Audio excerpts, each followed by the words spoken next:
पुणे महाराष्ट्र से आज आप लोगों को तिक्तक शीर बस्ती और उसका क्लिनिकल एक्सपीरियंसेस वो मैं आप लोगों को बताने के लिए आया हूँ। तिक्तक शीर बस्ती जो है उसका प्रयोग बहुत मात्रा में यहाँ पर महाराष्ट्र में तो किया जाता है। लेकिन आप उत्तर भारतीय लोग हैं या पूरे भारत के लोग हैं, इनको यह बहुत जानना जरूरी है कि तिक्तक क्षीर बस्ती का कितना ज़्यादा महत्व है। आयुर्वेद संहिता ग्रंथों में इसका बहुत अच्छा महत्व बताया है। तो जैसे वात्रक चिकित्सा में हम लोग देखेंगे चरक संहिता में, तो उसमें तिक्तक क्षीर बस्ती के बारे में बहुत अच्छे से बताया गया है। तिक्तक क्षीर बस्ती जो है ना, उसका हम लोग एक एक पहले सैद्धांतिक चीज देखेंगे और उसके बाद में क्लिनिकल एक्सपीरियंसेस क्या क्या होते हैं वह देखेंगे। तो पहले ना चरक सूत्र स्थान में 28 चैप्टर में ये बताया है, 28 चैप्टर में 27 नंबर का श्लोक बताया है कि अस्थ्याश्रयाणम व्याधि नाम पंचकर्माणी भेषजम। मतलब अस्थि आश्रित जितने भी व्याधियां हैं उसमें पंचकर्म करना बहुत सर्वश्रेष्ठ है। फिर बस्त्या शीर सर्पी भी तिक्त तिक्तोपहतानी चा। मतलब बस्ती देना है तो शीर का बस्ती देना है और घी का बस्ती देना है, घी का और शीर का बस्ती देना है। ऐसा अस्थ्याशयानम व्याधि नाम पंचकर्माणी भेषजम ऐसा बताया है। तो ये मतलब मेन चीज ये बता दिया कि पंचकर्म करना बहुत जरूरी है और बस्ती में तिक्त शीर बस्ती देना बहुत जरूरी है। अब क्या है कि अगर हम लोग और देखते हैं तो अष्टांग हृदय में 11वां नंबर का जो श्लोक है उसमें ऐसा बताया है। 11 नंबर का जो अध्याय है उसमें 31 नंबर का श्लोक है। इसमें ऐसा बताया है कि मेनो जानास्ति संशयात जाता न शीर घृति तिक्त संयुक्त बस्ती भी तथो। इसका मतलब यह है कि जब मेद धातु का कोई भी व्याधि होता है उसके बाद में अस्थि का संशय होता है बहुत ज्यादा, मतलब अस्थि का क्षय हो रहा है कहीं भी, तो वहां पर शीर घृत और तिक्त, शीर घृत और तिक्त घृत का प्रयोग करके जब बस्ती देते, संयुक्त बस्ती देते, तो उसका फायदा हो जाता है। अब इसी का ना और बता रहे हैं कि मतलब इसकी टीका देखते हैं हम लोग अष्टांग हृदय में। अरुण दत्त जी की टीका है, उसमें बोल रहे हैं कि अस्थि क्षय जान शीर घृत तिक्त संयुक्त बस्तिभिस तथा तथा रूपे तिक्त संयुक्त रित्यर्था। मतलब यह है कि हमें ना अस्थि क्षय जब भी है तो वहां पर शीर मतलब गाय का दूध और घृत इसका तिक्त हमें बस्ती देना जरूरी होता है, तभी वो ठीक हो जाता है। तो एक शंका उत्पन्न की गई है कि तिक्त रस तो वायु का प्रकोप करता है, तो और अस्थ्याश्यान अस्थि के आश्रय अस्थि और वायु का बहुत ज्यादा ये है आश्रय आश्रय संबंध है। जब हम तिक्त रसात्मक कोई चीज देंगे तो वायु का प्रकोप हो जाएगा। अस्थि क्षय में तो वो क्षय को और बढ़ाएगा, ऑस्टियोपोरोसिस और करेगा वो, क्योंकि इतना रुक्ष रहता है। तो इसके लिए चिकित्सा ये बता रहे हैं, इसके लिए चिकित्सा ये बता रहे हैं कि अस्थाशय मतलब चिकित्सा में इसका ना टीका में बताया है कि ननु, क्वेश्चन पूछा गया है, ननु यानी वाद कृदंती द्रवाणी ता स्थिते श्योद्भव विकाराणाम वृद्धिकरणानिति तद्द्रव द्रव्योपयोगो अत्र न युक्तः तिक्तस्य बाधिकत्वात् अत्र उच्यते। मतलब यहाँ पर है कि यहाँ पर तिक्त रस का हम लोग प्रयोग तो कर रहे हैं लेकिन हमें यहाँ स्नेहन करना जरूरी है। अभी मैंने क्वेश्चन पूछा, उसका उत्तर दिया गया है, ऐसा बताया कि यद द्रव्यम स्निग्ध शोषणम, जो भी हम स्निग्ध द्रव्य देते हैं तो तिक्तक क्षीर बस्ती में घृत का प्रयोग किया जाता है। बिना घी के अगर हम देंगे तो वह वात प्रकोप करेगा, लेकिन यहाँ पर तिक्त रस के साथ में हम लोग दूध भी दे रहे हैं, दूध से सिद्ध कर रहे हैं और स्निग्ध गुणात्मक घृत का सेवन कर रहे हैं, घृत दे रहे हैं। तो उसके वजह से और बोल रहे हैं कि तस्मा शीर घृत तिक्त संयुक्त बस्तभिश्च तिक्त संयुक्त उपदिष्टम। मतलब यहाँ पर शीर और घृत इसका संयोग करके जब बस्ती दिया जाता है तो वह क्या करेगा, घृत जो है वायु का शमन कर देगा और जो तिक्त रस जो है वह क्या करता है कि दोषों का शमन कर देता है। अब यहाँ पर तिक्त रस ही क्यों यूज किया गया इसके बारे में मैं अभी बताऊंगा। पहले एक और हेमाद्री की टीका बताया है। हिमाद्री की टीका में ऐसा बताया कि अस्थि क्षय जाना अस्थि क्षयादिति। मतलब अस्थि क्षय का मतलब क्या है कि अस्थियों में संशय होना, मतलब क्षय की अवस्था जो रहती है वहां पे ऑस्टियोपोरोसिस होना और डिबिलिटी होना और मतलब वहां पे ना घिसना घर्षण होना, यह अवस्था जो रहती है वो अस्थि क्षय की रहती है। तथेति तिक्त संयुते, वहां पर हम तिक्त रसात्मक द्रव्यों का संयोग करते हैं। पंचकर्माणी सर्पिशी सतिक्ता बस्त्यस तथा पयः। मतलब पंचकर्म में सर्पी मतलब घी का प्रयोग करना है, तिक्त बस्ती मतलब तिक्त रसात्मक द्रव्यों का बस्ती देना है और दूध के साथ देना है, तब यहाँ फायदा हो जाता है। अब यहाँ पर गौर करने वाली बात है कि तिक्त रस हम कौन सा यूज कर रहे हैं, यहाँ पर कौन से द्रव्य हैं जो वायु का प्रकोप भी नहीं कर रहे हैं और अस्थिक्षय को भी भर रहे हैं, ठीक कर रहे हैं, वह हम आगे बढ़ करते हैं। इसके बाद में ऐसा बताया कि न चैवम तिक्त संयुक्त रीति बस्तीनामेव विशेषणम वक्तुम युक्तम बस्त्य सर्पिभिः तिक्तोपहिताश्च ये। चरक जी ने ऐसा बोला है कि ना हम लोग जो भी दे रहे हैं दवाइयाँ उसमें घृत का सेवन कर, घृत डाल के दे रहे हैं और दूध डाल के दे रहे हैं, सिद्ध करके दे रहे हैं, तो यह वायु का प्रकोप नहीं करेगा, उल्टा क्षयात्मक संप्राप्ति को ठीक कर देगा। इसके बाद में अगर हम लोग देखते हैं कि तिक्त रस का कार्य क्या है, तो रस भेदी अध्याय अगर हम देखते हैं अष्टांग हृदय में, तो ऐसा बता रहे हैं तिक्त रस का कार्य। तिक्त स्वयं अरोचेष्णुम रुचिम कृमि तृण विषम, मतलब ये विषग्न कार्य करता है, मतलब विष अगर शरीर में चला गया तो उसको ये नष्ट करता है, कृमि रोगों को ठीक करता है, प्यास की बीमारी को ठीक करता है, अरुचि को ठीक करता है। फिर क्या है, कुष्टम, मतलब कुष्ठ रोग अगर है तो तिक्त रस कुष्ठ रोग को ठीक करता है, मूर्छा को ठीक करता है, ज्वर को ठीक करता है, उत्क्लेश हो रहा है, जी मिचला रहा है उसको ठीक करता है, दाह को, पूरा बॉडी में बर्निंग सेंसेशन है उसको ठीक करता है। फिर पित्तान कफान जयत विषग्ना, मतलब पित्त और कफ को ठीक करता है। उसके बाद में क्लेद मेदो वसा मज्ज, क्लेद को पूरा बॉडी में अगर क्लेद बहुत ज्यादा हो गया, जैसे ये हो गया प्रमेह की संप्राप्ति में हम लोगों ने देखा है कि क्लेद बहुत ज्यादा उत्पन्न हो जाता है, कुष्ठ में भी क्लेद बहुत ज्यादा हो जाता है, तो वहां पर क्लेद को वो ठीक करता है, मेद को धातु को ठीक करता है, वसा को ठीक करता है, वसा को बैलेंस करता है, मज्ज शुक्र मूत्रोपशोषणा, मतलब अगर ना मल त्याग अच्छे से नहीं हो रहा है तो वह मल को भी बांध देता है, मलबद्धता करता है, जैसे लूज मोशन वगैरह बहुत हो रहा है तो वह मल को बांध देता है। और अगर कॉन्स्टिपेशन है तो तिक्त रास्तात्मक हम लोग कुटकी वगैरह देते हैं, तो मलबद्धता है उसको भी, कॉन्स्टिपेशन को भी ठीक करता है। उसका यूज अलग अलग द्रव्यों के हिसाब से अलग अलग होता है। अगर लूज मोशन हो रहा है तो तिक्त रस का हम कुछ दवाइयाँ देते हैं, जैसे कुटज वगैरह देते हैं, तो वह मल को बांध देता है। और वही कुटकी देते हैं तो अगर कॉन्स्टिपेशन है तो उसको खोल दे, वो युक्ति पूर्वक रहता है, दोनों कार्य करता है। उसके बाद में लघुर मेध्यो, मेध्य भी है, मतलब ब्रेन के लिए भी अच्छा है, हिम है, रुक्ष है, स्तन्य कंठ विशोधना, मतलब दूध को साफ करता है, लैक्टेटिंग मदर का जो स्तन्य प्रवृत्ति हो रही है उसको ये ठीक कर देता है, कंठ को साफ करता है। धातु शयाद, धातु क्षय जब हो रहा है अनिल व्याधिन, वात व्याधियों में यह बहुत अच्छा उपयोगी काम करता है। अब इसका हम लोग ऐसा देखेंगे कि तिक्तक क्षीर बस्ती जो है उसका मतलब बॉडी में वो काम कैसे करता है, यह बहुत जानना जरूरी है। तो आप लोगों ने ये देखा होगा कि चंद्रयान छोड़ा था मंगल ग्रह पे कुछ साल पहले, तो जो इतना बड़ा जो रहता है रॉकेट, वह क्या रहता है, रॉकेट रहता है, और सैटेलाइट कितना रहता है, 50-60 किलो का। तो वैसे ही जो भी मेडिसिन को पहुंचाना है अपने गंतव्य स्थान तक, सैटेलाइट को वहां तक पहुंचाना है, तो हम लोग को रॉकेट की जरूरत पड़ती है। और रॉकेट जब जाता है तो वो पहले जब उड़ेगा यहाँ से, तो ग्रेविटेशनल फोर्स को वो कट उसको ओवरकम करते हुए वो पहले पृथ्वी के चक्कर लगाएगा, पृथ्वी का ऑर्बिट को कवर करते करते फिर दूर दूर जाते हुए फिर वो मंगल ग्रह के उधर गोल गोल घूमेगा, और उसके बाद में और उसके अलग अलग पार्ट्स होते जाएंगे, और उसके बाद में वो सैटेलाइट को वहां छोड़ के और वो नष्ट हो जाएगा। फिर सैटेलाइट में भी ऑर्बिटर वगैरह रहता है, वह जाके वहां पे मतलब वो ग्रह पे उतरता है, ऐसा प्रक्रिया रहती है। तो ऐसे ही मेन द्रव्य को ले जाने के लिए यह रॉकेट का काम करता है। इसको अग्निबाण जो जिसको हम बोलेंगे, अग्निबाण जो है वह ये महातिक्तक रहता है, और पहुंचाने का कार्य रहता है। जैसे पंचगव्य घृत को देना है हमें, उन्माद और अपस्मार के पेशेंट है तो उनको पंचगव्य घृत देना है, तो तिक्तक क्षीर बस्ती को साथ में मिला के पंचगव्य घृत का बस्ती दे सकते हैं। कल्याणक घृत देते हैं, महानारायण तेल मिक्स करके, कोई ना कोई स्नेह जरूर चाहिए। और मैं आगे ये कैसे बनाते हैं वो भी मैं बता रहा हूँ, सॉरी। और इसके बाद में ऐसा बता रहे हैं कि आप्त प्रमाण जो है चरक संहिता का वो गुरु है हमारा। तो इन्होंने ऐसा बता रहे हैं कि मध्य शुक्र समुत्थानम औषधम स्वादु तिक्तकम, अगर मज्जा धातु के अंदर कोई भी व्याधि होती है या शुक्र धातु के अंतर्गत कोई भी व्याधि होती है, और तो उसमें हमें क्या करना है कि मधुर रसात्मक और तिक्त रसात्मक द्रव्यों का प्रयोग करना है। अन्नम व्यावाय व्यामो शुचि काले च मात्रया, मतलब मज्जा धातुगत कोई भी व्याधि है और शुक्रगत है तो वहां पर स्वादु और तिक्त, मतलब मीठा, मधुर रसात्मक और तिक्त रसात्मक द्रव्यों की योजना करनी है। और तो इसलिए आप्त प्रमाण जो है हमारे गुरु हैं, चरक संहिता में जो बताया है वह उनको मानना चाहिए। इसके बाद में जब हम तिक्त बस्ती देते हैं, मतलब ये करते हैं ना, तो इससे वात का प्रकोप नहीं होता, ये बात है, वात शमन होता है, वात वृद्धि नहीं होती, वात का शमन होता है।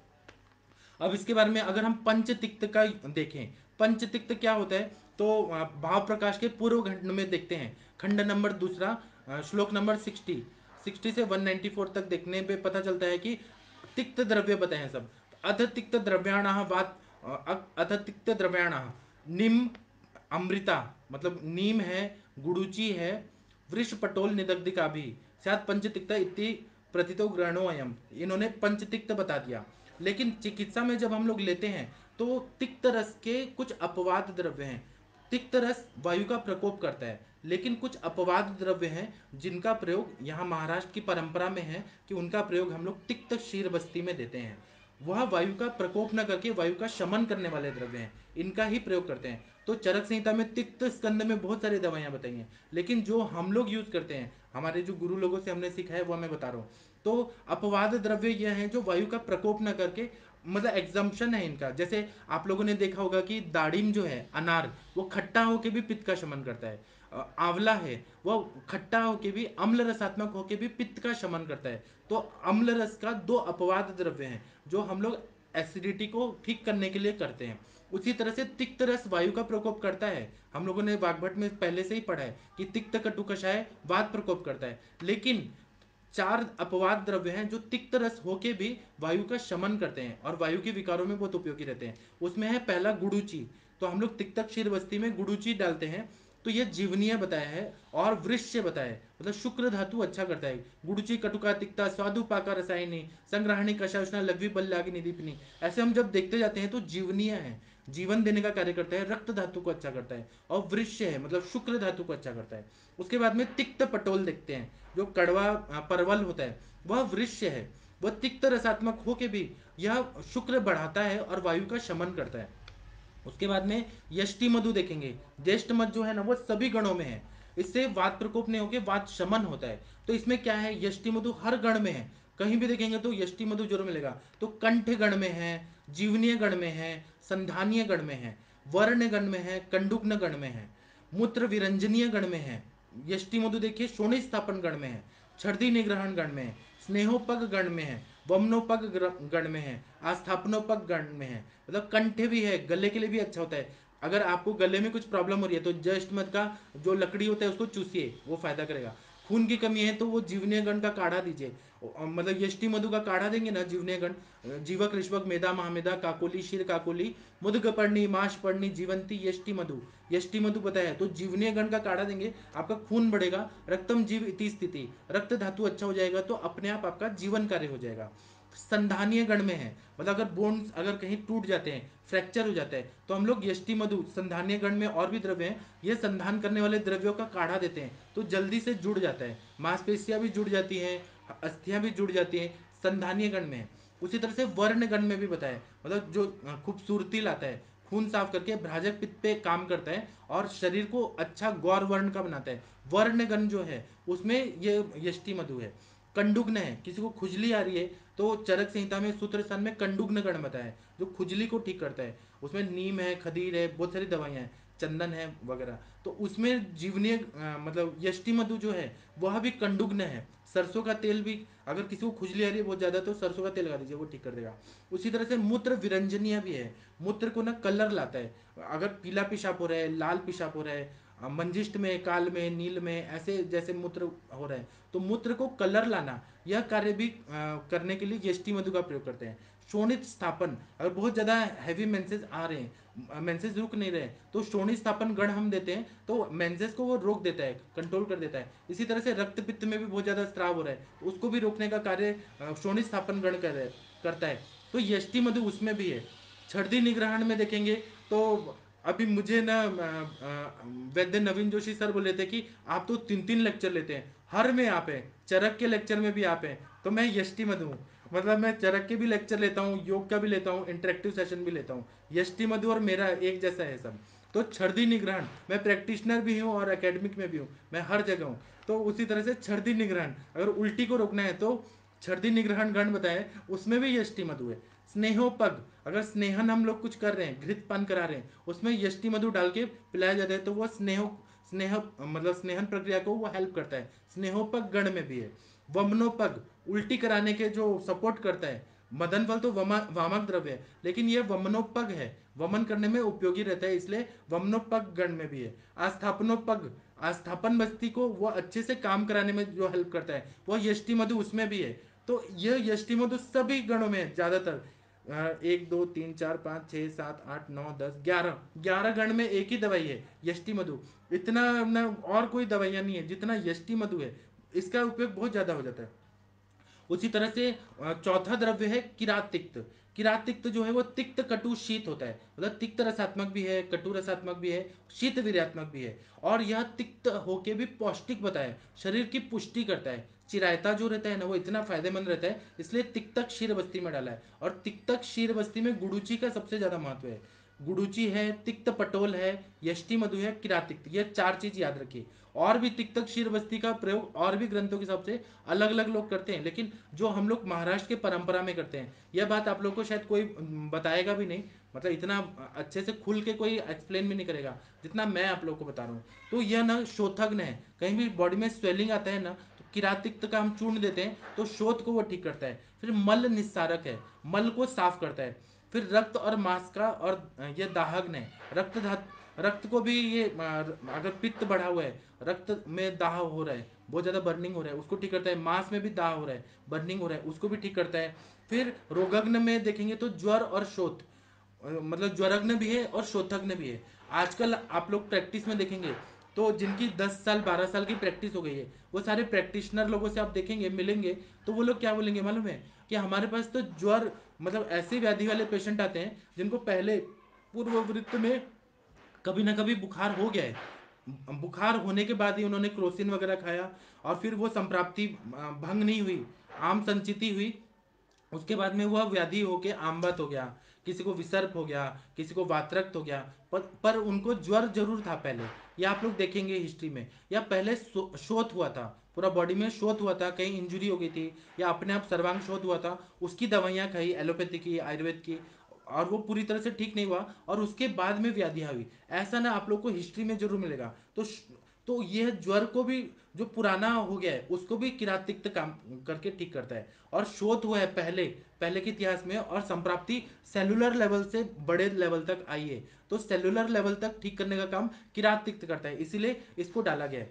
और दूसरा है कि अभी आजकल क्या होता है कि संतर्पण जन्य व्याधियां बहुत ज्यादा बढ़ रही हैं। अति मात्रा में खाना खाना, और गुरु पदार्थ स्निग्ध पदार्थ का खाना खाना, ऐसा पदार्थ खाने की वजह से भी व्याधियां होती है, संतर्पण जन्य। और दूसरी होती है अपतर्पण जन्य। अपतर्पण जन्य मतलब माल नरिशमेंट की वजह से, जिसमें रस धातु रक्त धातु नहीं मिल पाता, उसकी वजह से जो व्याधियां होती है।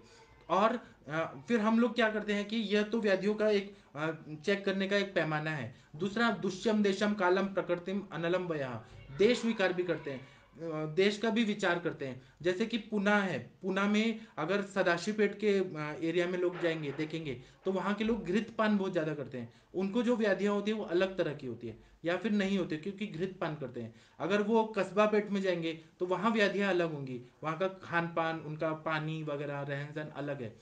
यहाँ आएंगे आईटी एरिया में, चंदननगर खराड़ी में, यहाँ के लोगों की व्याधि अलग है, क्योंकि यहाँ का पानी कुछ अलग है। मतलब हर जगह का, देश का, एक ही सिटी में भी रह के भी देश का विचार करना पड़ता है। तो ऐसे अगर देखेंगे तो अलग अलग राज्यों का विचार करना पड़ता है, अलग अलग देश का विचार करना पड़ता है, इतना सूक्ष्म अभ्यास करके फिर ट्रीटमेंट से सेलेक्ट करना पड़ता है, प्रोटोकॉल बनाना पड़ता है। तो दुष्यम देशम कालम प्रकृति अनलम वयः, और आगे जो भी है वो हम छोड़ के आगे बढ़ते हैं। फिर तिक्तक क्षीर बस्ती पे ऐसा एनालिसिस हुआ है कि यह ब्रॉड स्पेक्ट्रम एंटीबायोटिक है।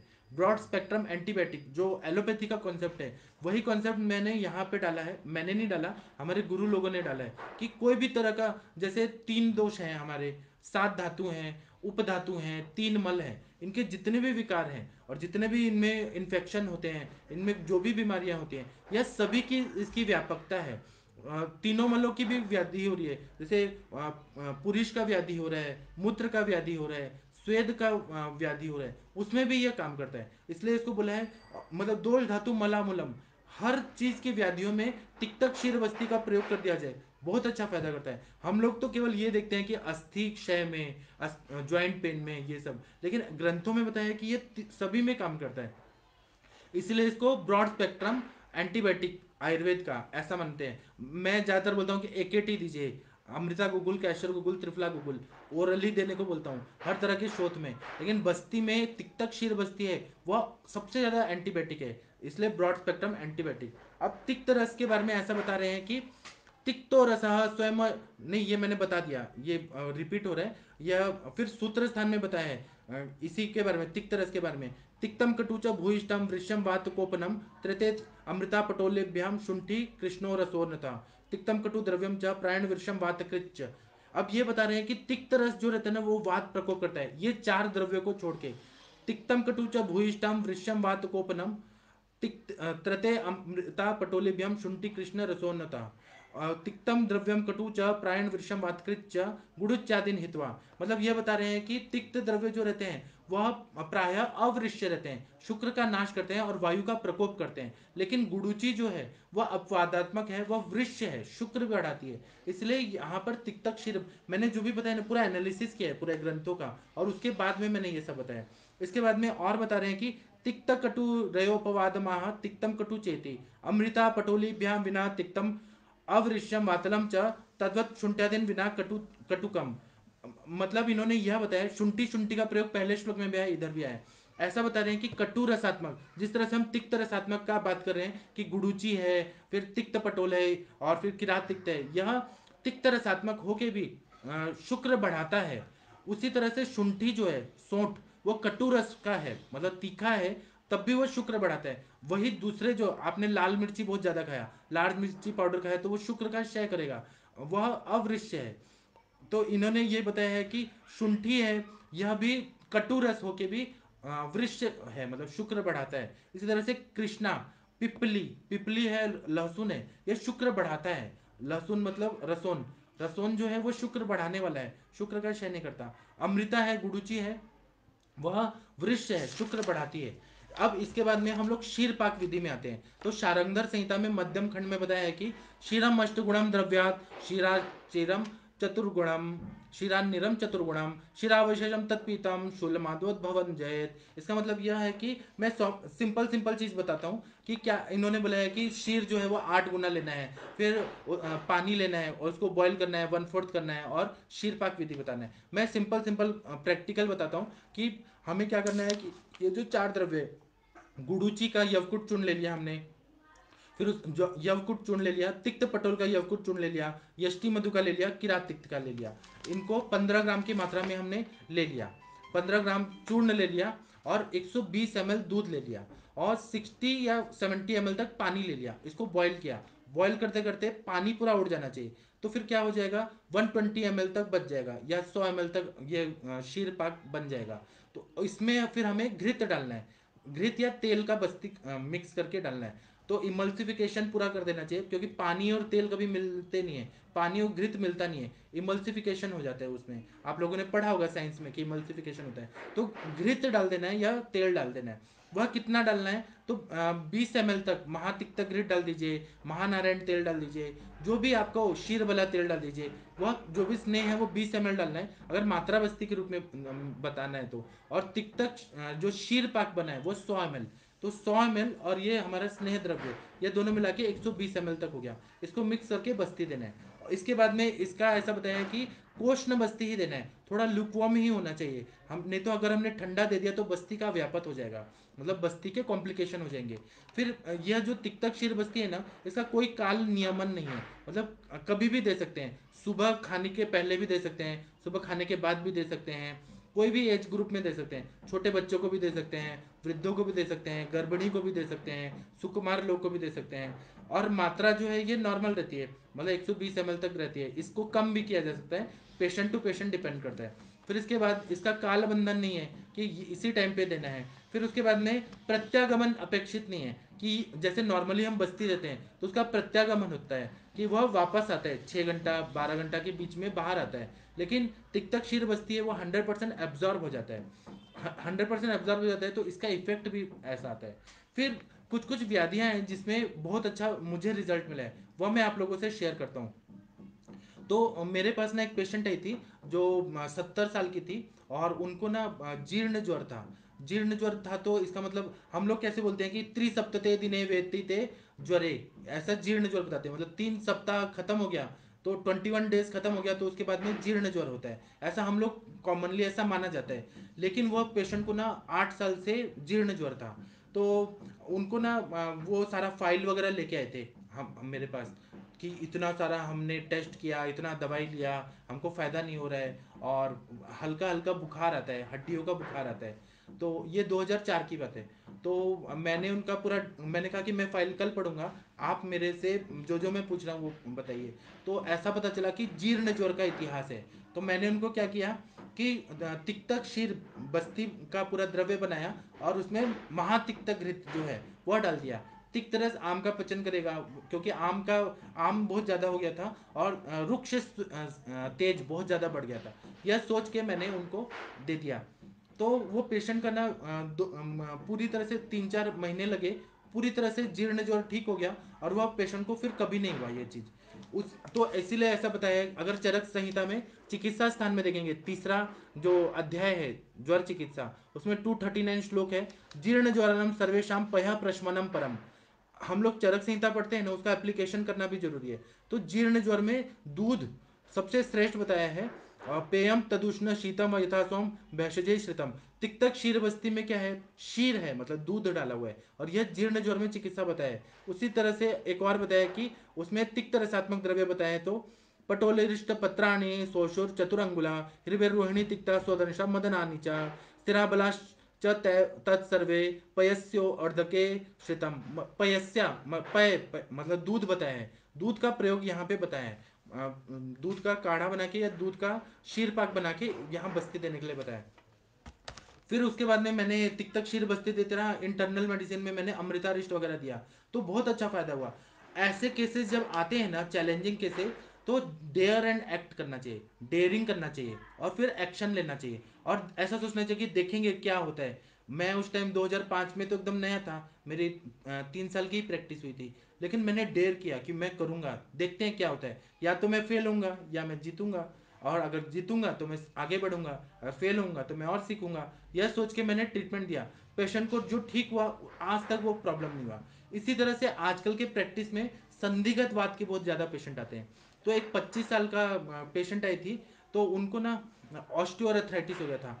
आजकल क्या हो रहा है ना कि ये बीमारी जो है वो 60 साल में पहले होने वाली बीमारी है, मतलब 60 साल के बाद की बीमारी ऑस्टियोआर्थराइटिस संधिवात ये जो है। तो इसमें आजकल डॉक्टर क्या बोलते हैं कि 7-8 लाख रुपया दीजिए, एक नी रिप्लेसमेंट कर देंगे आपका। 7 लाख इसका और 7 लाख दूसरे जॉइंट का, टोटल नी रिप्लेसमेंट कर देंगे, और उसके कुछ नियम है, तो आपका ठीक हो जाएगा, ऐसा एलोपैथी में बोलते हैं। तो लोग जो है वो सोचते हैं कि नी रिप्लेसमेंट करें कि नहीं करें, तो वो आयुर्वेद के पास आते हैं। तो ऐसे कंडीशन में जब वो आई थी, आपके पास भी नी जॉइंट पेन के बहुत पेशेंट आएंगे जिसमें डीजनरेटिव चेंजेस होते हैं। तो उसमें क्या रहता है कि संधियों में शोथ रहता है, संधियों में आटोप रहता है, मतलब कुछ हवा अटकी हुई रहती है, और घर्षण होता है, तो आवाज क्रिपटेशन जैसी आती है, डिफॉर्मिटी होती है, और इमोबिलिटी रहती है। मतलब वहाँ ना डिफॉर्मिटी और इमोबिलिटी, उसमें ना मूवमेंट अच्छा नहीं हो पा रहा था।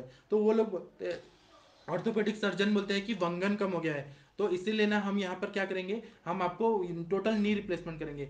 उनके पास यह चीज़ नहीं है जो आयुर्वेद के पास है। और इससे फिर क्या होता है ना, जब हम तिक्तक शिर बस्ती देते हैं, तो तिक्तक शिर बस्ती से जो हड्डियां चिपक गई हैं, एक दूसरे पे घिस रही हैं, नी जॉइंट में एक दूसरे से घिस घिस के पूरा जो सैनुअल फ्लूइड कम हो गया है, वहाँ पे जो भी ये रहता है मिनिस्कस, वो सब घिस गया है। लिगामेंटल टीयर भी हो जाता है कभी कभी इंजुरी की वजह से। तो वो जब हम बस्ती देते हैं तिक्तक क्षीर बस्ती, तो वो जो आकार बढ़ जाता है, दूर हो जाते हैं, और वहाँ पे स्नेहन हो जाता है, और पेन भी जो है वह भी ठीक हो जाता है। यह फायदा होता है तिक्तक क्षीर बस्ती से, और नेचुरल वे में ठीक होता है। तो मैंने वो पेशेंट को दिया था, 25 साल की आई थी, ऑस्टियोआर्थराइटिस की पेशेंट आई थी। तो वो रेडियोलॉजिस्ट के पास गई, उन्होंने कहा कि आप कहाँ से ट्रीटमेंट ले रहे हैं। तो उन्होंने कहा कि एक आयुर्वेदिक डॉक्टर से हम बस्ती ले रहे हैं। उन्होंने पूछा बस्ती क्या होता है, तो उन्होंने बताया कि वो गुदमार्ग से ऐसे मेडिसिन देते हैं 125 ml ऐसे देते हैं। तो वो रेडियोलॉजिस्ट दिखते ही रह गया, पहले की रिपोर्ट में और बाद की रिपोर्ट में बहुत ज़्यादा डिफरेंस आ गया था। तब उसने उस रेडियोलॉजिस्ट ने भी माना कि हाँ सच में ऐसा आयुर्वेद से पॉसिबल है कि जो डीजनरेटिव चेंजेस होते हैं, ऑस्टियोपोरोसिस वगैरह होता है, वह ठीक हो सकता है। तब आयुर्वेद पे वो लोग विश्वास करते हैं, और फिर वो भी पेशेंट भेजते हैं मेरे पास। तो यह जो रहता है ना, अब इसी का अगर हम ग्रंथ में देखेंगे, तो चरक चिकित्सा 28 में ऐसा बताया कि वात पूर्ण धृति स्पर्श शोथ संधि गते नीले। मतलब जब वायु का प्रकोप हो जाता है, तो अस्पर्शा सहत्व रहता है, मतलब वहां टच नहीं किया जाता है, शोथ रहता है। संधिगते नीले, संधिगत में वायु का प्रकोप हो जाता है। प्रसारणा अंकुंचन हो, प्रसारण मतलब फ्लेक्शन और एक्सटेंशन और कॉन्स्ट्रिक्शन, ये जितना भी है ना, इंटरनल रोटेशन, एक्सटर्नल रोटेशन, जो भी है वह सब ना गड़बड़ हो जाता है। प्रवृत्तिश्च संवेदना, यह जो इनमें जो मोमेंट है वो रेस्ट्रिक्ट हो जाता है या कम होने लगता है। इत्युक्तम स्थान भेदेन वायु लक्षण में वचा, यह वायु के लक्षण बता रहे हैं। किसमें बता रहे हैं? तो वात व्याधि चिकित्सा में, पुनर्वसु आत्रेय जी चरक संहिता में बता रहे हैं। तो हमें यह आप्त वचन को मान के हमें संधिवात में तिक्तक शीर बस्ती का प्रयोग करना चाहिए। तो मैंने वो पेशेंट को क्या दिया वो मैं आप लोगों से शेयर करता हूँ। तो मैंने उनको ना तिक्तक शीर बस्ती प्लस महातिक्तकृत एक दिन दिया। दूसरे दिन मैंने तिक्तक शीर बस्ती और शीर बला तेल ये दिया, मतलब अल्टरनेट डेज देते गया। तिक्तक शीर बस्ती कॉमन है, एक दिन महातिक्तकृत और एक दिन, मतलब महातिक्तकृत इसलिए दिया कि वहां पे ये हो जाए, रीजनरेट होने लगे। और शीर वाला तेल दिया कि स्नेहन भी हो और पेन भी कम हो, स्वेलिंग भी कम हो, इसलिए ऐसा देते गया। कभी कभी मैंने बीच में शतावरी घृत भी दिया ये तिक्तक शीर बस्ती के साथ। रॉकेट डाला और सैटेलाइट डाला। रॉकेट जो रहता है वह पृथ्वी के कक्षा से बाहर लेके जाता है, ऑर्बिट से बाहर लेके जाता है, और सैटेलाइट का काम सैटेलाइट करेगा। तो मेन ड्रग तो वो है, जैसे महातिक्तघृत है वहां पे, या गुगुल तिक्तघृत है, या शीर वाला तेल है, या शतावरी घृत है। लेकिन रॉकेट का काम कर रहा है तो ये तिक्तक शीर बस्ती कर रहे हैं, वो वहां तक लेके जाता है। इसीलिए ना इसका प्रयोग बहुत अच्छा होता है। मैं जो भी बता रहा हूँ ना, ये आप लोगों को कोई नहीं बताएगा कि इतना, मतलब प्रैक्टिकली कोई भी एक्सप्लेन नहीं करेगा आप लोगों को जो मैं बता रहा हूँ। तो इसके वजह से क्या होता है कि अस्थि क्षय जन्य जितना भी चेंजेस रहते हैं, मतलब डीजनरेटिव चेंजेस जो रहते हैं वो पूरी तरह से ठीक हो जाते हैं। मज्जा क्षय जो रहता है वो संधियों में मज्जा धातु का क्षय होता है। या फिर मैं आप लोगों को कुछ कुछ डिजीज बताता हूँ जिसमें ना मज्जागत विकार रहता है, जैसे एल्जाइमर्स डिजीज रहता है, पार्किंसन डिजीज रहता है, फिर उसके बाद में मोटर न्यूरॉन डिजीज रहता है, डीमाइलिनेटिंग डिजीज रहता है, फिर मल्टीपल स्क्लेरोसिस रहता है। फिर ऐसे बहुत सारे डिजीजेज है ना जिसका एलोपैथी में इलाज ही नहीं है। वो बोल देते हैं सेरेब्रल पाल्सी रहता है, ऑटिज्म रहता है, वो बोलते हैं कि इसका इलाज नहीं है, ये परमानेंट, मतलब कोई बोलता है कि ऑटोइम्यून डिजीज है और वो बोलते हैं कि इसका इलाज ही नहीं है। तो कभी कभी ये होता है एसएलई डिजीज होता है, सिस्टमिक सिस्टमिक ल्यूपस एरिथ्रोमेटोसस। ऐसे एलोपैथी की बहुत सारी असाध्य व्याधियां हैं जिसका उत्तर आयुर्वेद में है, मतलब आयुर्वेद से उसको ठीक किया जा सकता है और 100% ठीक किया जा सकता है। इसी तरह से वातरक्त की बीमारी है, उसमें तो तिक्तक शीर बस्ती देते ही हैं। संधिगत बातें उसमें देते हैं। अवेस्कुलर नेक्रोसिस की बहुत सारे पेशेंट आते हैं हमारी प्रैक्टिस में, जिसमें ना ब्लड वहां जा नहीं पाता फीमर के हेड में, तो वो ना नेक्रोस्ट हो जाते हैं और वो ना बहुत ज़्यादा पेनफुल रहता है। उसमें ना टोटल हिप रिप्लेसमेंट किया जाता है। उसमें भी तिक्तक शीर बस्ती को गूगल तिक्तक घृत के साथ मिक्स करके एक दिन ये, दूसरा दूसरा दिन लाक्षादी तेल या शीर बला तेल या धनवंतर तेल, बला सुगंधादि लाक्षादी तेल, ऐसे बहुत सारे तेल जो रहते हैं अलग अलग तेलों का कॉम्बिनेशन देके आप लोग भी दीजिए। अवेस्कुलर नेक्रोसिस जो है ना वो पूरी तरह से ठीक हो जाता है। जो भी मैं बता रहा हूँ ना ये बहुत जरूरी है। तो मेरे को ना कभी कभी अवेस्कुलर नेक्रोसिस के पेशेंट रहते हैं ना जो बहुत क्रॉनिक रहते हैं, 10 साल 12 साल पुराने रहते हैं, तो उनको ना मैंने 410 दिन, मतलब 2 साल तक मैंने कंटिन्यू बस्ती दिया। बीच बीच में कभी कभी गैप होता था। 410 दिन तक knock the door until door is not open, मतलब जब तब तक दरवाजा बजाना है जब तक डोर ओपन नहीं हो जाता। यह सिद्धांत रखिए, तब तक हमें खटखटाते रहना है, तो व्याधि को ठीक करने के लिए जब तक पेशेंट को 100% ठीक नहीं हो रहा है तब तक हमें ये करते रहना है। तो वो पेशेंट ना 2 से 2.5 किलोमीटर तक चल के आती थी, बीच में मंदिर पड़ता था, मंदिर में रुक के फिर चल के आती थी फिर जाती थी। ऐसा कर करके अवेस्कुलर नेक्रोसिस के भी बहुत सारे पेशेंट ठीक हो गए। जब एक पेशेंट ठीक होते हैं ना तो सम दुखी पेशेंट को लेके आते हैं, मतलब जैसा उसको प्रॉब्लम था वो ठीक हो गया तो उसके मतलब मिलने में और भी लोग आ रहे हैं मिलजुल में, तो वह लोगों को भी वो लेके आते हैं। इस तरह से प्रैक्टिस बढ़ती है। तो इसीलिए ना तिक्तक शीर बस्ती पे आप लोग ना बहुत ज़्यादा विश्वास करिए। एक पेशेंट मेरे पास आई थी जिनके ना टिल्टेड पैर थे, जिस तरह से भूत प्रेत विशाच के रहते हैं ना, उल्टे पैर रहते हैं। तो उसमें ना डॉक्टर्स ने कहा था कि हम सर्जरी करेंगे, सर्जरी करके उसको सीधा किया पैर को। लेकिन उनको ना तब भी वो जो टिबिया और फेबुला और जो नीचे का जो रहता है फेलेंजेस वो अच्छे से हुए नहीं थे। तो उनको ना डॉक्टर्स ने क्या किया था कि ये लगा दिया था, सपोर्ट शूज पहना दिया था, कैलिपर लगा के ना सपोर्ट शूज दे दिए थे। तो उसमें जो परहेज जो बताया मैंने, भारतीय डायटिक्स जो है वो सबसे श्रेष्ठ है, तो मैंने परहेज वरहेज बता दिया। और उसके बाद में मैंने महातिक्तक तिक्तक क्षीर बस्ती और महातिक्तक घृत, ऐसा मैंने दिया। इंटरनली मैंने अस्थि मज्जा पाचक दिया। अस्थि मज्जा पाचक में आप लोगों को पता है कि गुडुचि, आमलकी और मुस्ता, गुडुचि, आमलकी और मुस्ता, यह मैंने इंटरनली दिया, जिसको हम अस्थि मज्जा पाचक बोलते हैं। वो मैंने दिया तो बहुत अच्छा फायदा हुआ। फिर मैंने क्या किया कि मैं तो नॉनवेज खाता नहीं हूँ, मैंने उनको एक वैद्य के पास भेजा, और मैंने उनसे क्या किया कि जो बकरा होता है उसका जो बोन होता है, उसका हड्डी का जो अंदर का मज्जा होता है वह निकाल के उन्होंने सिद्ध घृत किया। उसको अजाघृत बोलते हैं, अजा सिद्ध घृत, मतलब मज्जा ही रहती है, बोन मैरो का घृत। और उसको ना तिक्तक क्षीर बस्ती में मिक्स करके और बस्ती दिलवाया अपने जूनियर से। तो वह पेशेंट को इतना फायदा हुआ कि रनिंग कंपटीशन में वो सेकंड आई पेशेंट। ऐसा भी फायदा होता है, और इतना मिराकुलस रिजल्ट आता है ना, इसका फायदा हम लोग को करना चाहिए। ऐसे ही यापना बस्ती जो रहती है बहुत सारे, उसमें भी नॉनवेज का प्रयोग बताया है हमारे आचार्यों ने। बकरे का हड्डी को उबालना है, या बकरे का जो बोन मैरो है उसको तोड़ के पका के और फिर यापना बस्ती देने के लिए बताया। वैसे ही यहाँ पर भी युक्तिपूर्वक मैंने तिक्तक क्षीर बस्ती का प्रयोग करके दिया। तो इसीलिए ऐसा बताया है कि अब शास्त्रों के बारे में बताया है, चरक संहिता में बोला है, चरक ने प्रतिज्ञा लिया है कि जो मैं बोलता हूं वह कहीं नहीं है, वह यही चीज है। यद ही अस्ति तद्यत्र, यन्ने नास्ति न तत्क्वचित। जो मैं बोल रहा हूँ, यद ही अस्ति तद अन्यत्र, यन हस्ति न क्वचित, मतलब जो यहाँ पर है चरक संहिता में वो कहीं नहीं है। तो कुछ साल पहले ऐसे ना ये हो रहा था, प्रोटेस्ट हो रहा था कि आयुर्वेद के स्टडीज से ना चरक संहिता निकाल दो, और पंचकर्म का बस रखिए और सुश्रुत रखिए बस, और चरक संहिता हटा दीजिए। तो जो संहिता वाले जो भी प्रोफेसर है ना, उन्होंने भी आंदोलन किया कि चरक संहिता हटा देंगे तो आयुर्वेद में बचेगा क्या। ऐसे कुछ चल रहा था दिल्ली में, सीसीआई में चल रहा था। तो चरक संहिता को नहीं हटाया गया करिकुलम से।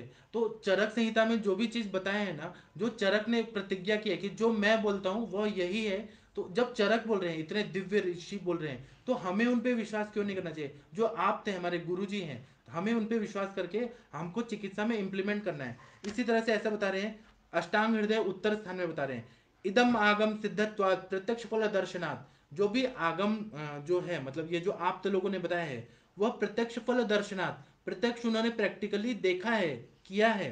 मंत्रवत संप्रयुक्तव्यम, मंत्र की तरह इसका प्रयोग करना चाहिए, न मीमांसक कथाचना। केवल ऐसा नहीं सोचना है कि ये मंत्र है, तो मंत्र बोलने का यहाँ दो तात्पर्य है। ऐसा नहीं है कि केवल मंत्र बोल रहे हो जा रहे हैं, कुछ अर्थ नहीं समझ आ रहा, इस तरह से इसका प्रयोग नहीं करना है। इसको प्रत्यक्ष फल दर्शनाथ, प्रत्यक्ष किया हुआ है ऐसा शास्त्र समझ के इसका प्रयोग करना है। दूसरा है कि मंत्रवत, मतलब जिस तरह से हमें मंत्र पे श्रद्धा होती है कि ये मंत्र का जप करने से ये व्याधि का शमन हो जाता है, उस तरह से श्रद्धा करके तब हमें इसका प्रयोग करना चाहिए। ये दो अर्थ से बताया। इसी तरह से जब ऑस्टियोपेनिया होता है, ऑस्टियोपोरोसिस होता है, आप लोग को पता है मेनोपॉजल सिम्टम के बाद मेनोपॉज चला जाता है, पोस्ट मेनोपॉजल सिम्टम में ऑस्टियोपोरोसिस का बहुत ज़्यादा प्रॉब्लम होता है। और फिर वृद्धावस्था में तो सब लोगों को जॉइंट पेन, कमर दर्द, ये सब होने लगता है। तो उसमें ना यह तिक्तक क्षीर बस्ती देने से बहुत अच्छा फायदा होता है। अवेस्कुलर नेक्रोसिस जो रहता है ना, वो अस्थि मज्जागत वात रहता है। और मस्कुलोस्केलेटल डिसऑर्डर में भी अगर इसका तिक्तक क्षीर बस्ती का प्रयोग कर देंगे ना, बहुत अच्छा फायदा कर देगा। इसी तरह से तिक्तक क्षीर बस्ती है, वह अलग अलग लोग जो है ना, कोई वाग्भट का यूज करते हैं वातरक्त में जो तिक्तक क्षीर बस्ती है, कोई लोग ना ये चरक का यूज करते हैं वातरक्त चिकित्सा में। तो मैं वो भी बता देता हूँ। हम लोग जो पुणे की परंपरा में करते हैं, उसमें चार चीज मैंने बता दिया। चार चीज क्या है, तो गुडुची यूज करते हैं, तिक्त पटोल यूज करते हैं, यष्टि मधु यूज करते हैं, किरात तिक्त, चार चीज हम लोग यूज करते हैं, हमारे पेशेंट को फायदा होता है। अब दूसरे लोग जो हैं वह यह चीज नहीं मानते हैं, वो कुछ और करते हैं। तो वो लोग क्या करते हैं, तो मंजिष्ठा, सारिवा, अनंता, पयस्या और यष्टि, इसका प्रयोग करते हैं। इसको तिक्तक क्षीर बस्ती बना के और देते हैं, तो उनको रिजल्ट आता है। कुछ लोग चरक का फॉलो करते हैं। चरक में बताया है कि गुडुची, पटोल, वासा, नीम और किरात तिक्त। लेकिन नीम जो है ना, नीम का ये है कि वह रुक्षता पैदा करता है, और ज़्यादा नीम अगर खा लिया गया, तो हमारे गुरुजी ऐसे बताते हैं, नीम और हरित की ज़्यादा मात्रा में खा लिया तो शुक्र का क्षय करता है। उसको वृक्ष नहीं बोला है। बाकी सभी द्रव्य गुरुची, पटोल, यष्टि मधु, किरातिक तो वृक्ष है, लेकिन नीम जो है वो शुक्र को क्षय करता है, ज़्यादा कंटिन्यू दिया जाए।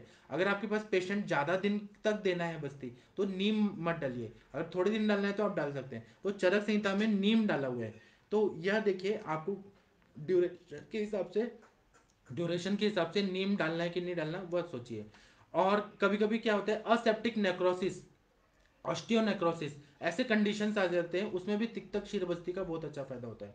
अब और भी अगर जॉइंट्स के अगर परिप्रेक्ष्य में देखें, हमारे पूरे बॉडी में जॉइंट्स में क्या क्या होता है जिसमें तिक्तक शीरबस्ती काम करता है, तो संधि शूल में बहुत अच्छा काम करता है।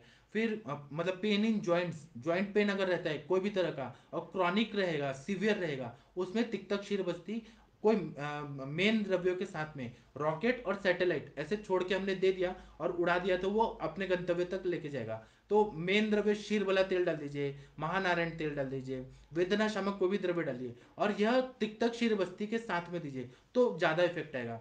मैं अपने प्रैक्टिस में जब भी बस्ती देता हूँ ना, तो तिक्तक शीर बस्ती के साथ में ही बड़े बड़े चैलेंजिंग केसेस में मैं ये साथ में देता हूँ। ऐसे में मैं नॉर्मल अनुवासन बस्ती, मात्रा बस्ती दूंगा, लेकिन जो चैलेंजिंग केसेस आते हैं उसमें मैं तिक्तक शीर बस्ती का प्रयोग जरूर करता हूँ।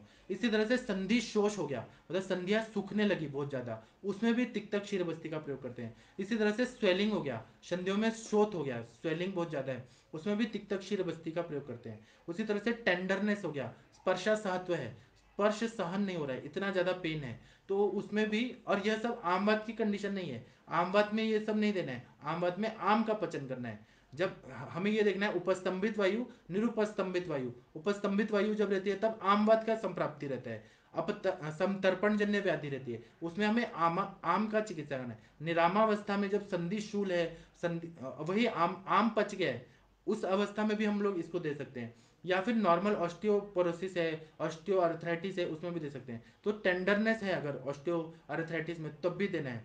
इसी तरह से संधियों में स्फुटन है, क्रिपटेस बहुत ज़्यादा है, कट कट आवाज आ रही है संधियों में, उसमें भी तिक्तक क्षीर बस्ती देना है। फिर संधि ग्रह है, मतलब स्टिफनेस बहुत ज़्यादा है, संधियां मुड़ नहीं रही हैं ठीक से, उनका पूरा मूवमेंट नहीं हो पा रहा है, संधि ग्रह है, संधियों में स्तंभ है, उसमें भी दे सकते हैं। तो या फिर आकुंचन और प्रसारण करने में वेदना हो रही है, ये बहुत सारे फीमेल पेशेंट्स में भी होती है कि नीचे वो कुछ टाइम होने के बाद वो नीचे नहीं बैठ सकते पालथी मार के, जैसे भारतीय परंपरा में नीचे बैठ के खाना खाने का विधान है, तो नीचे बैठा ही नहीं जाता है, ऐसा रहता है। वो केवल कोमोड का यूज करते हैं वॉशरूम के लिए जाने के लिए, उतना ही बस बैठते हैं, बाकी टाइम वो चेयर पे बैठे रहते हैं। तो और नीचे तो पॉसिबल ही नहीं है। आकुंचन और प्रसारण की वेदना हो रही है, उसमें तिक्तक शीर बस्ती दे दिया। और रॉकेट और सैटेलाइट, ये कॉन्सेप्ट याद रखिए, सैटेलाइट मेन द्रव्य है और यह रॉकेट है, तो तिक्तक शीर बस्ती के साथ में मेन द्रव्य डाल के देंगे, बहुत अच्छा फायदा होगा।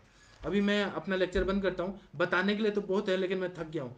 मेरे पास और भी एक्सपीरियंसेस है, पार्किंसन डिजीज में बहुत अच्छा फायदा हुआ, मोटर न्यूरॉन डिजीज में फायदा हुआ, सेरेब्रल पाल्सी में फायदा हुआ, फिर उसके बाद में बड़े बड़े मस्तिष्क के रोग, सेरेब्रल एट्रोफी में, सेरेब्रल एट्रोफी हो गया, फिर उसके बाद में मस्कुलर डिस्ट्रॉफी हो गया।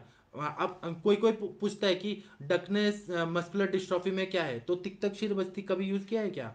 कभी बस्ती दे के देखिए इसका कितना अच्छा इफेक्ट होता है।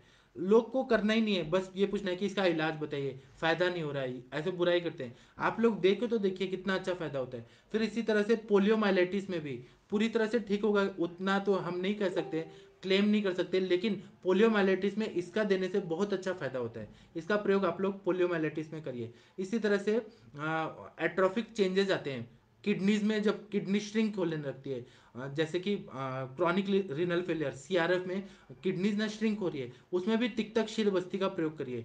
और जो त्रिकंटकादि स्नेह बताया त्रिमर्मीय सिद्धि में, उसके साथ में तिक्तक क्षीर बस्ती को प्रयोग करके किडनी क्रॉनिक रीनल फेलियर में दीजिए, बहुत अच्छा फायदा होता है, क्रिएटिनिन यूरिया कम हो जाता है। मतलब आप लोग विश्वास करिए बहुत अच्छा फायदा होता है किडनी के डिजीज में, हार्ट के डिजीज में, लीवर के डिजीजेस में, जैसे कामला वगैरह हो गया, हेपेटाइटिस बी हो गया, सेरोसिस ऑफ लीवर हो गया, तिक्तक क्षीर बस्ती का प्रयोग करके देखिए। या ना उसकी भी, लेकिन वहाँ मेन द्रव्य रॉकेट और सैटेलाइट, इस कॉन्सेप्ट को याद रखिए। रॉकेट जो है वो मेन ड्रग सेलेक्ट करना आना चाहिए कि वहाँ पे लीवर पे काम करने वाला महातिक्तक रहता है, वह मेन होना चाहिए। और यहाँ पे ये इंटरनल मतलब रॉकेट जो है तिक्तक क्षीर बस्ती, यह सब मिक्स करके अगर देंगे तो बहुत अच्छा फायदा होगा। आप लोग करके देखिए, आप लोग बहुत खुश हो जाएंगे, प्रैक्टिस बढ़ जाएगी आप लोगों की। और यह क्या है, ओपीडी लेवल पे 10x10 का जो रूम है उसमें भी ये तिक्तक क्षीर बस्ती आप बना दीजिए और क्वेश्चन करके दे सकते हैं। और ये निकलता तो है नहीं 120 ml, इतना दे दीजिए, पेशेंट को एब्जॉर्ब हो जाता है 100%, पेशेंट ठीक हो जाता है पूरा। इसी तरह से बहुत बड़े बड़े ब्रेन के डिजीजेज में, ट्यूमर वगैरह में भी इंटरनल मेडिसिन के साथ में इसको देने से फायदा होता है। मैं बाकी और कभी तो बताऊंगा अभी, क्योंकि मैं थक गया हूँ बोल बोल के। अभी मैं आप लोगों को नमस्ते बोल देता हूँ। आरोग्यम आयुर्वेदा जी नमस्ते प्रणाम आपको। डॉक्टर विकास जी नमस्ते प्रणाम आपको। डॉक्टर जयदेव सिंह जी नमस्ते प्रणाम आपको। डॉक्टर तृष्णा जी नमस्ते प्रणाम आपको। डॉक्टर इंदु सिन्हा जी नमस्ते प्रणाम आपको। डॉक्टर जितेंद्र जी नमस्ते, जतिंद्र जी नमस्ते प्रणाम आपको। डॉक्टर अर्चना जी नमस्ते प्रणाम आपको। डॉक्टर रवि प्रताप सिंह जी नमस्ते प्रणाम आपको। डॉक्टर सुवर्णा जी नमस्ते प्रणाम आपको।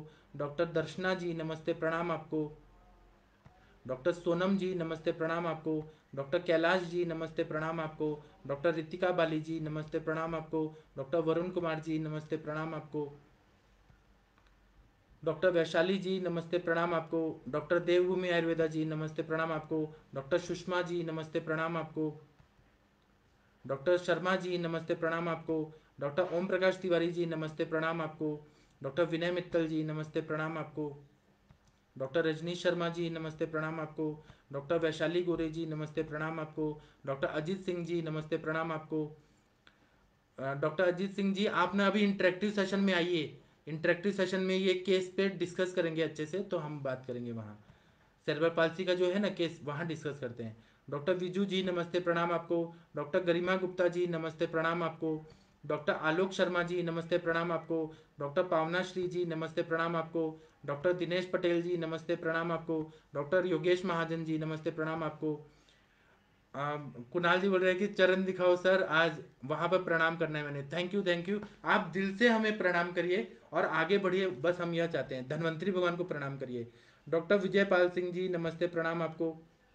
Doctor Vijay Pal Prajapati ji, sorry. Doctor Bharti देश पांडे जी नमस्ते प्रणाम आपको। डॉक्टर अपूर्वा जी नमस्ते प्रणाम आपको। जीर्ण ज्वर में कम से कम कितने दिन बस्ती देना चाहिए, क्या रोज दे सकते हैं? हाँ, दे सकते हैं, जो विधि से मैंने बताया। जब तक व्याधि ठीक नहीं होता तब तक दे सकते हैं। अब इसका कोई प्रोटोकॉल नहीं है कि कितना दिन देना है। आप जब तक, और जो मैं मात्रा बस्ती बता रहा हूँ उसको आप कंटिन्यू दे सकते हैं। इसका कोई टाइम ड्यूरेशन नहीं है, जितना आप देना चाहें उतना दे दीजिए। डॉक्टर भारती जी, इसका टाइम नहीं है, रोज देना है। और दूसरा बात है कि जब तक पेन कम नहीं हो जाता, मैंने बताया ना, मैंने कुछ केसेस में 401 दिन दिया। 401 दिन सिटिंग हुआ, तब वो व्याधि ठीक हुआ। आप अपने हिसाब से कितना भी दिन दे सकते हैं। डॉक्टर प्रमोद कुमार जी नमस्ते प्रणाम आपको। उषा जी पूछ रही हैं कि नहीं आई है कोई उषा जी, उषा नाम से कोई और भी है। सर, एस तिक्तक रसी आम पाचक, कैन यू एड्रेस तिक्तक क्षीर बस्तीन आमवत? नहीं। अगर आप स्नेह दे रहे हैं, अभी क्या है ना कि ये कॉन्सेप्ट आप क्लियर करिए। तिक्तक क्षीर बस्ती जो है उसमें स्नेह जरूर देना जरूरी है, नहीं तो केवल तिक्त रस का आप बस्ती दे देंगे तो वायु का प्रकोप होगा। एक बात याद रखिए। तो इसीलिए आचार्यों ने कहा है कि हमें घृत डालना है, घृत डाल के ही बस्ती देना है, तभी वो तिक्तक क्षीर बस्ती कहलाता है। तो अगर हमने घृत दे दिया आम पाचक के सोच के, तो आम पाचक का सोचेंगे और आम बढ़ जाएगा, क्योंकि स्नेह डाल रहे हैं, घृत डाल रहे हैं। और ये उन्होंने नियम बताया है कि स्नेह नहीं देना है हमें। आम बात में स्नेह एकदम वर्ज्य है, बस्ती वर्ज्य है, मतलब स्नेह का बस्ती, अनुवासन बस्ती वर्ज्य है। थोड़ा भी स्नेह नहीं जाना चाहिए। तो कहीं का कॉन्सेप्ट कहीं भी मत डालिए। बारीकी जो रहती है आयुर्वेद की वह समझिए, गलत चीज मत डालिए। गलत चीज, तिक्त रस का आप इंटरनली प्रयोग करिए, लेकिन तिक्तक क्षीर बस्ती बिना स्नेह के तो दिया नहीं जाएगा। स्नेह डालेंगे तो और बात का प्रकोप हो जाएगा। वहां अगर हम महातिक्तक घृत भी डाल रही हैं आम पाचक सोच के, और वहां बस्ती दे रही हैं, वो और बढ़ जाएगा, स्वेलिंग और बढ़ जाएगा। इसलिए गलत चीज कभी मत करिए, दिमाग लगाइए, जो बारीकियां हैं चिकित्सा का वो समझिए। डॉक्टर वरुण कुमार जी बोल रहे हैं कि बस्ती देकर कितना देर लेटाना है। यह तो बताया ना, एक मुहूर्त तक, मतलब 45 मिनट्स तक करना है। डॉक्टर संगीता गिरी जी नमस्ते प्रणाम आपको। डॉक्टर निशा जोशी जी नमस्ते प्रणाम आपको। डॉक्टर वंदना पाठक मैम नमस्ते प्रणाम आपको। डॉक्टर गीता जी नमस्ते प्रणाम आपको। डॉक्टर अदिति जी नमस्ते प्रणाम आपको। मैं तिक्तक क्षीर बस्ती में और एक बार और बताऊंगा, क्लिनिकली और बहुत सारे केसेस में बताऊंगा आप लोगों को। डॉक्टर विजू जी नमस्ते प्रणाम आपको। Sir, nobody gave us information as you are giving, really we are blessed, thank you, thank you। Doctor Kusum Pande ji नमस्ते प्रणाम आपको। डॉक्टर तृप्ति जी नमस्ते प्रणाम आपको। डॉक्टर स्वर्णा जी नमस्ते, थैंक यू। कुसुम पांडे जी पूछ रही हैं कि क्या तिक्तक क्षीर बस्ती देने के पहले एक हफ्ते योग बस्ती पहले देना आवश्यक है, या दीपन पाचन के बाद शुरू कर सकते हैं, काइंडली एक्सप्लेन। इसमें क्या है ना, तिक्तक क्षीर बस्ती जो है यह कभी भी दे सकते हैं। मैंने बताया कि ये कभी भी किसी भी अवस्था में दे सकते हैं। दीपन पाचन देने की जरूरत नहीं है, बस आमवत की कंडीशन है। उस कंडीशन में नहीं देना है, तिक्तक शीर बस्ती तुरंत ही नहीं शुरू कर देना है, उसमें दीपन पाचन देना है। बाकी कोई भी तरह का ये रहे, संधिवात रहे, वातरक्त रहे, कोई भी बीमारी रहे, आप पहले दिन से शुरू कर सकते हैं। आम अगर रहेगा तब इसको नहीं देना है, ये बात याद रखिए। और इसमें आपने कहा योग बस्ती देना जरूरी है, ऐसा कोई जरूरी नहीं है, पहला दिन से दे सकते हैं। डॉक्टर भार्गवी जी पूछ रही हैं कि कैन वी गेट इन कैलकेनियंस पर विद पेन एंड स्वेलिंग? 100% आप दे सकते हैं, बहुत अच्छा फायदा करता है। आप गीता जी बोल रहे हैं रियली आप यष्टि मधु हो, थैंक यू थैंक यू। मैं सब जगह हूँ, मैं सुबह चरक का भी लेक्चर लेता हूँ, योग का भी लेता हूँ, इंटरेक्टिव सेशन में भी आता हूँ, कोई कॉन्फ्रेंस होता है उसमें भी आ जाता हूँ, हर जगह में आ जाता हूँ। डॉक्टर गंभीर चौहान जी नमस्ते प्रणाम आपको। आपने उषा जी पूछा है कि in multiple osmia is it advisable? 100% it is advisable. Doctor Madhuri ji पूछ रहे हैं कि इन फर्टिलिटी विद फल घृत कैन बी गिवन? 100% फल घृत देके दे सकते हैं फल घृत। मैंने कहा ना, रॉकेट और सैटेलाइट ये कॉन्सेप्ट याद रखिए, यह इतना सिंप्लीफाई करके कोई नहीं बताएगा। मैंने इसलिए जानबूझ के बताया कि रॉकेट और सैटेलाइट का कॉन्सेप्ट रहेगा ना, तो आप लोग इसका प्रयोग इजीली समझ के कर सकते हैं। डॉक्टर गुप्ता जी पूछ रही हैं, शिवानी जी, सर अभी एक पेशेंट का किडनी सीवियर हाइड्रोनेफ्रोसिस हो गया था, उसका एलोपैथी डॉक्टर ने उसको निकाल दिया, अब उसकी साइड इफेक्ट एबनॉर्मल पेन हो रहा है और उसका गांठ अभी गई है, क्या करना चाहिए? यह केस आप ना इंटरेक्टिव सेशन में बताइए या मुझे व्हाट्सएप करिए तो मैं आपको बताऊंगा। हाइड्रोनेफ्रोसिस का जो भी है उसमें हम लोग मूत्र विरेचनीय गण की दवाइयाँ देते हैं। एलोपैथी के डॉक्टर ने लेसिक्स दिया होगा, और लेसिक्स फ्रूसेमाइड डूप लूप डायूरेटिक वगैरह देते हैं, तो वो जबरदस्ती निचोड़ के किडनी को साफ करता है, उससे ना वायु का प्रकोप हो सकता है। लेकिन और इसीलिए एबनॉर्मल पेन हो रहा है, उसको उसी साइड में पेन हो रहा है क्योंकि वायु का प्रकोप हो गया है। हम लोग क्या करते हैं, जो भी हमारी गोक्षुरादि गुगुल, पुनर्नवा गुगुल, फिर वरुणादि क्वाथ, ये सब क्या करते हैं कि वो छानने की प्रक्रिया, मतलब नेफ्रॉन को ताकत देके छानने की प्रक्रिया को अच्छा कर देता है, इसलिए हमारी दवाइयाँ ज़्यादा सेफ होती हैं। हमारी दवाइयों से ऐसा साइड इफेक्ट नहीं होता कभी भी। एलोपैथी की दवाइयों से पेन वगैरह बढ़ता है क्योंकि वो निचोड़ के, मतलब वो रिसेप्टर्स पे काम करती है, और रिसेप्टर्स इतने ज़्यादा जागृत हो जाते हैं तो फिर वो क्या करते हैं कि निचोड़ने की प्रक्रिया होती है, डायरेक्ट निचोड़ना नहीं, रिसेप्टर्स पे फोर्सफुली वो काम होता है। इसीलिए हाइड्रोनेफ्रोसिस ठीक हो गया, लेकिन दूसरा बीमार, और एलोपैथी का हर मेडिसिन का कोई साइड इफेक्ट होता है। अभी वैक्सीनेशन भी हो रहा है ना, तो वैक्सीनेशन जो कोविड का वैक्सीनेशन हो रहा है उसके बाद लोग बीमार पड़ जा रहे हैं, बुखार आ रहा है उनको, सभी लोग नहीं, कुछ कुछ लोग। वो क्या होता है, एलोपैथी एक बीमारी ठीक करता है, दूसरा साइड इफेक्ट हो जाता है, इसको ध्यान में रखना चाहिए। डॉक्टर मुकेश कुमार जी नमस्ते प्रणाम आपको। डॉक्टर सुखदेव जी नमस्ते प्रणाम आपको। डॉक्टर राकेश सिंह जी बोल रहे हैं कि बहुत ही ज्ञानवर्धक जानकारी है, निश्चित ही आपके हुए लेक्चर से आम आयुर्वेदिक चिकित्सक लाभान्वित होगा। आप ना इसको ऐसे बताएं ना कि प्रत्यक्ष फल दर्शनार्थ, यह जो दिया है उसको उन्होंने पहले प्रत्यक्ष रूप से किया है, तब उन्होंने बताया है, तो इसका आप लोग भी प्रत्यक्ष रूप से जब करेंगे तभी आप लोग को विश्वास होगा कि सच में इतना महान ये द्रव्य है, इसका फायदा होता है। आप गंभीर जी बोल रहे हैं कि बस्ती अलग अलग डिजीज पर अलग अलग लेक्चर हो सके, हाँ जरूर मैं कोशिश करूंगा।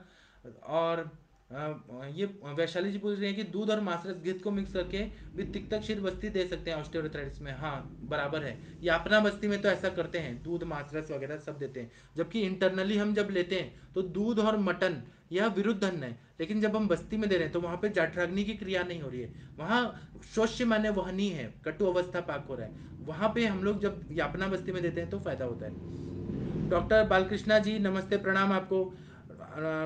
ये आयुष दर्पण टीम से मुझे पूछा जा रहा है कि संभाषा में जुड़ना है तो कैसे करें? तो एक ना गूगल फॉर्म दिया जाएगा, गूगल फॉर्म भर के आप लोग व्हाट्सएप ग्रुप में ज्वाइन होके, और संभाषा ग्रुप में उसका लिंक दिया जाएगा व्हाट्सएप ग्रुप में, तो आप आ जाएंगे। पहले गूगल फॉर्म भरिए आप लोग, गूगल फॉर्म भरेंगे तो वह मेथड है, आपको कहीं भी हमें एंट्री करना होता है तो हमें ना ये करना होता है कि उसके कुछ नियम पालने होते हैं, जैसे आप लोग को वीज़ा चाहिए, अमेरिका में जाने के लिए वीज़ा चाहिए, उसी तरह से संभाषा में आने के लिए आप लोगों के पास वीज़ा होना जरूरी है, तब आप संभाषा में डायरेक्ट आके बात कर सकते हैं।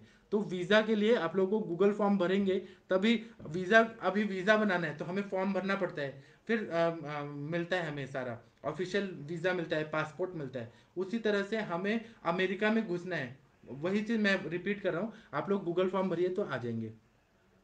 डॉक्टर मुकेश कुमार जी नमस्ते प्रणाम आपको। डॉक्टर वरुण कुमार जी बोल रहे हैं कि 10 वर्ष के बालकों में बस्ती की मात्रा कितनी है? उसमें 10 ml 20 ml सफिशियंट रहता है। डॉक्टर अनीता जी नमस्ते प्रणाम आपको। डॉक्टर वैशाली जी पूछ रहे हैं कि आईबीएस में मोचरस के साथ तिक्तक शीर बस्ती दे सकते हैं क्या? हाँ दे सकते हैं। आईबीएस को आयुर्वेद के हिसाब से देखिए पहले। आईबीएस इरिटेबल बाउल सिंड्रोम, आप कोई भी बीमारी लेंगे और उसमें तिक्तक शीर बस्ती का पूछेंगे, ऐसा नहीं होता। आयुर्वेद का डायग्नोस बताइए, आयुर्वेद का हेतु बताइए। इतना सारा तो व्याधि बताए हैं माधव निदान में, आयुर्वेद की टर्मिनोलॉजी यूज करिए। कुसुम पांडे जी नमस्ते प्रणाम आपको। अभिजीत गोले जी बोल रहे हैं न्यूरोलॉजिकल डिसऑर्डर्स, हाँ। उमा रानी जी नमस्ते प्रणाम आपको। डॉक्टर वैशाली जी नमस्ते प्रणाम आपको।